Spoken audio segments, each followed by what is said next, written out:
संजय सिंघानियाच्या संदर्भातला एक डायलॉग मारला होता गजनी पिक्चरमधला. तर आज मला चावडी सुरू करताना त्यांना एक डायलॉग ऐकवायचा आहे दीवार पिक्चरमधला, जो काही घटनाक्रम घडलेला गेल्या काही दिवसात त्याच्यानंतर. सुरेश दस, खुश तो बहुत होंगे तुम. नाही, तो मला वाटतं महादेवाला उद्देशून असा तो मला वाटतं अमिताभ बच्चनचा तो डायलॉग आहे की मी आयुष्यभर कधीही तुझ्याकडे आलो नाही, तुझ्या दरवाजात आलो नाही. कारण तो मला वाटतं निरूपा रायच्या दर्शनाला ज्यावेळेस जातात निरूपा राय घेऊन शशी कपूरला आणि त्यांना लहानपणी, तर ते चपला बिपला काढतात तिथं थांबतो अमिताभ बच्चन.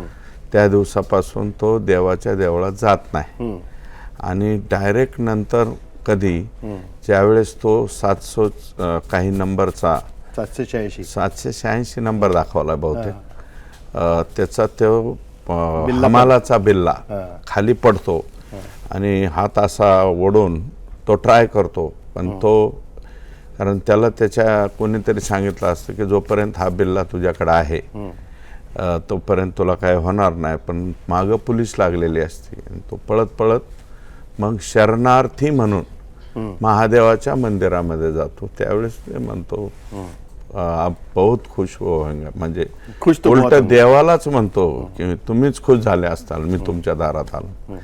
तसं मी खुश, मी एकट्याचे नाही, महाराष्ट्रातल्या 13-14 कोटी जनतेमध्ये खुशी काल निर्माण झालेली आहे.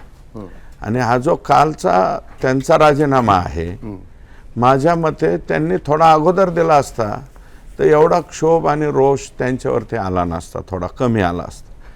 कारण त्यांचे जे सहकारी आहे या सहकाऱ्यांनी कशा पद्धतीनं संतोष देशमुख यांना संपवलेलं आहे याचं वर्णन मला वाटतं 16/12/2024च्या सभागृहातल्या माझ्या भाषणामध्ये ते संपूर्ण आलं होतं आणि मीडियामध्ये सुद्धा त्याचं वर्णन मी अगोदरच सांगितलं होतं. मला वाटतं तुमच्या इथं सुद्धा, पण मी जरा सभ्य भाषेत शब्द लघुशंका हा शब्द वापरला होता. आणि त्याचं वर्णन कारण तिथले जे लोक आहेत मस्साजोगकर आणि मस्साजोगच्या अवतीभोवतीचे गाव आहेत, त्या गावामध्ये गेल्याच्या नंतर लोकांनी ठामपणे सांगितलं होतं की हे असं असं झालंय, हे संतोषला ह्या पद्धतीने मारले.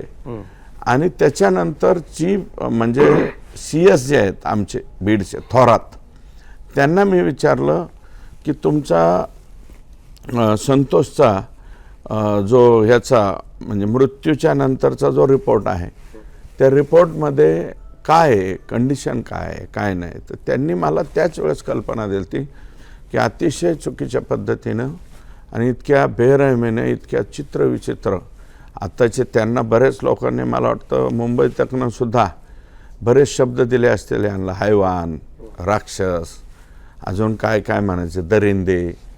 तर हे सगळी कारण शेवटी काय, आम्ही राजकारणी लोक आहोत, आम्ही लोकांमध्ये राहतो.